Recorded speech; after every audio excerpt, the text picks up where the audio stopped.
Hey folks, Nathan here. Welcome to Nate's favorite deck building games. This time we return to Ascension. Hot on the heels of Delirium, we have their next big box expansion, which is Deliverance. Okay, this also is going to use many of those Dreamscape concepts, the insight, currency, and whatnot, but in different ways, in many ways than we've seen before. All of which they'll detail in our game rules. As always, Ascension, now that we're in these big box expansions instead of any of the small box expansions, you're going to get full game rules with each release. We also, of course, get a brand new game board with each of these big sets, which is yet another thing that most deck building games don't do, at least not with every release. As far as tokens this time, we have ourselves those Insight tokens. We have 10 large and 20 small. Then, of course, we have our Honor tokens. We have 25 each of the larger red ones worth 5, or these small clear ones worth 1.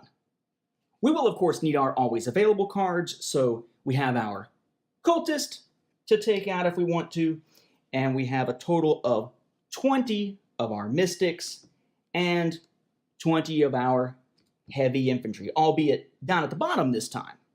Now, as usual, they're giving us enough cards for starting decks to have 4 players playing.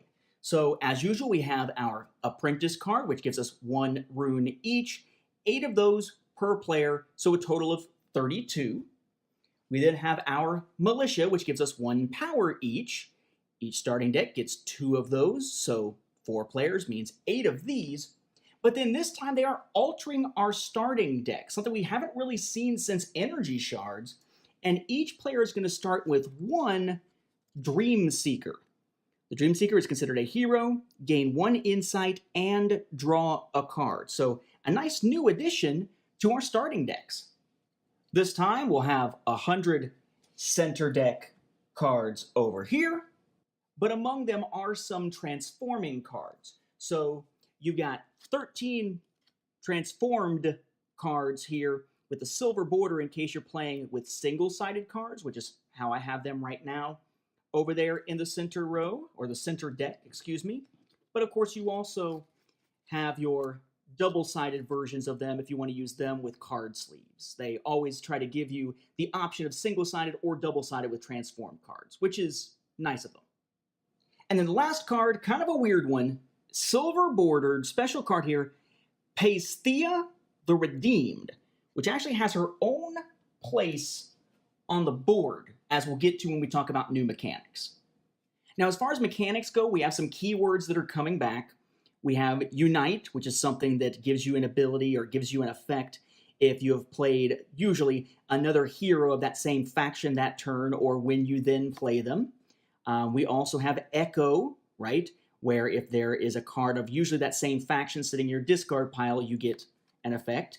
And Serenity, which is an effect that you get if there's no cards in your discard pile. So those are back. Transform cards are also back, such as this one. While this is in your hand, you may pay 6 insight to transform it into Lycan, or Lycan, supposed to be Lycan, I guess, Beast. Gain 2 runes and 2 power. And you got your Lycan Beast you can transform into, right? Transformed Lifebound Hero, gain 3 runes and 3 power instead of 2 and 2, and then that's the one that stays in your deck.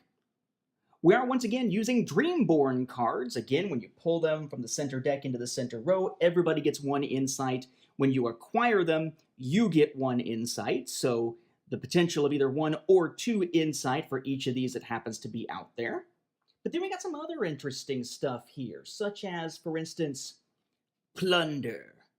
Once per turn, if you have acquired a card and defeated a monster, both from the center row, gain 2 insight. Or, another example of that is in our Oaken Master we just saw here. This turn, if you acquire a card and defeat a monster, both from the center row, gain an additional 3 honor. So basically, as long as you knock out a monster from the center row and you wind up getting a card from the center row, then you got some extra effect. That's that Plunder effect. We also have what's referred to as the Phantasm Effect. Okay? Notice the sort of electricity going around the edges to let you know something's going on with it while it's in the center row. Phantasm. While this is in the center row, you may pay 2 insight to banish and play this.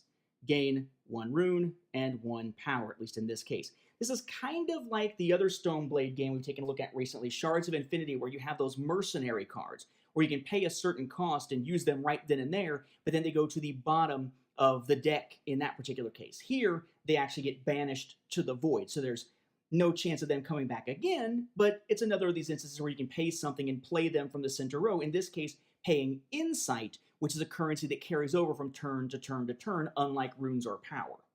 You can theoretically, by the way, also just pay the 1 rune to acquire the card, put it in your deck, and then use it when it finally comes up. But if you want to use it immediately, you use Phantasm, pay the Insight, and use it right then. We then also have a new type of monster. Most monsters are just going to have some kind of reward and maybe some other text to go with it. But now we have a new type of monster known as Dreambind monsters. Okay? So a Dreambind monster can actually be controlled and used in your deck instead of just being defeated. So you defeat it, you get its reward. So in this case, the reward gained 4 honor for each opponent you choose and destroy a construct they control. Okay, great, right? Then you can choose to pay the Dreambind cost that's listed. In this case, it says Dreambind 2, so it's 2 Insight, right? If you do, it goes into your discard pile instead of the void and winds up in your deck when you play it. And then when you play that Dreambind monster from your hand, you get its reward every single time. And you don't wind up, paying the Dreambind again because it's already in your deck. You don't do anything with the number up here that you used to take it out in the first place. It's basically just getting the same reward over and over and over again, which in this case would be pretty sweet. That's 4 honor and knocking out a construct that each of your opponents controls. That's a pretty solid card there. Now, for what it's worth, given all these things that are happening, like Phantasm and whatnot, they do raise the issue of what order effects should happen in when something occurs. You have to take care of any cards that left the center row being replaced by the top card of the center deck. That is kind of the common rule for Ascension. There always has to be the total of 6 cards there, so as soon as one is gone, it is immediately replaced. Then any effects from your cards take place. Then any monster rewards get collected. Then you get any Dreamborn or Fate effects, if there are Fate cards.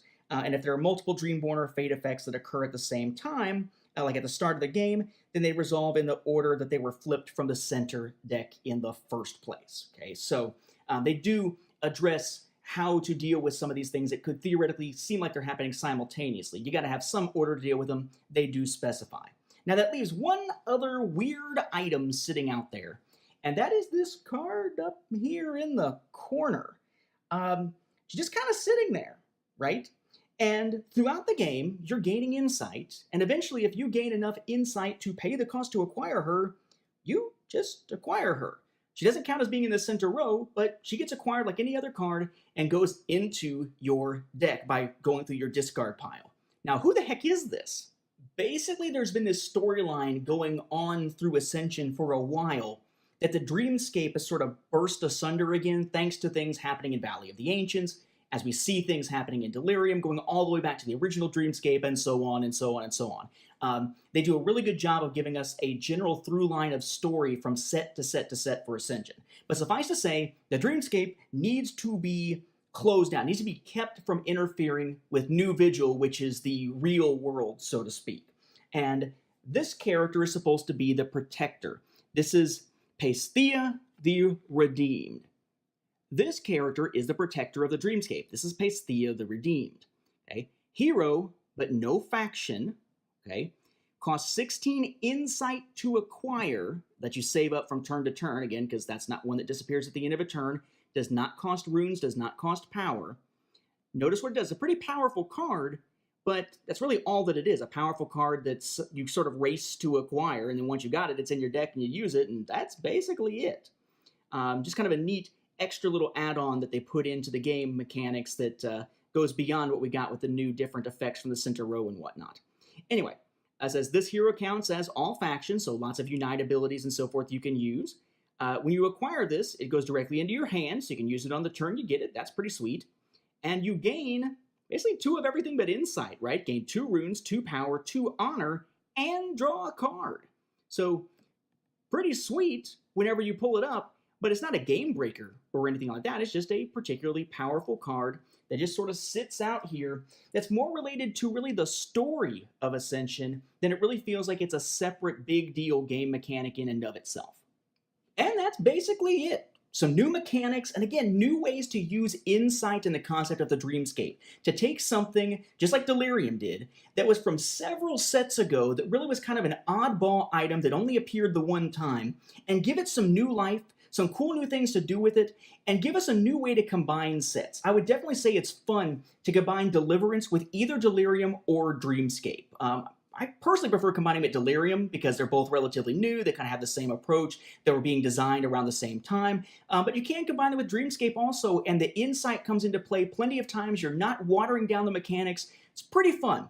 I wouldn't necessarily combine any of these that use insight with other sets though, because the more you start to add in sets that don't use insight, it's just like what we saw with some of the earlier sets and Energize, where it dilutes the mechanic to the point where it stops being as useful as it otherwise could be and as fun as it otherwise could be.